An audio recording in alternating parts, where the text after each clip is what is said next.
ದಡ ಸೇರಿಸು ತಂದೆ ಕಥಾ ಸಂಕಲನಕ್ಕೆ 2026ನೇ ಸಾಲಿನ ಸಾಹಿತ್ಯ ಅಕಾಡೆಮಿ ಪ್ರಶಸ್ತಿ ಸಿಕ್ಕಿರುವುದಕ್ಕೆ ಸಾಹಿತಿ ಅಮರೇಶ್ ನುಗಡೋಣಿ ವಿಜಯನಗರದಲ್ಲಿಂದು ಸಂತಸ ವ್ಯಕ್ತಪಡಿಸಿದ್ದಾರೆ.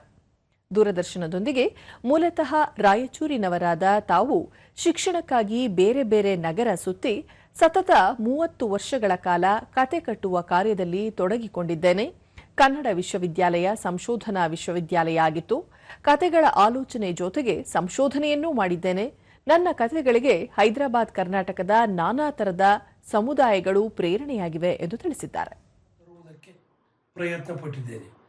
ಅಂದರೆ ನನ್ನ ಹೈದರಾಬಾದ್ ಕರ್ನಾಟಕದ ಪ್ರದೇಶ, ಇಲ್ಲಿಯ ಜನಜೀವನ, ಭೂಮಾಲೀಕರು, ಬಡವರು ಮತ್ತು ಮಹಿಳೆಯರು, ಶೋಷಣೆಗೆ ಒಳಗಾಗುವವರು, ಶೋಷಣೆ ಮಾಡುವವರು, ಹೀಗೆ ನಾನಾ ಥರದ ಸಮುದಾಯಗಳು ನಮ್ಮ ಹೈದರಾಬಾದ್ ಕರ್ನಾಟಕದಲ್ಲಿವೆ.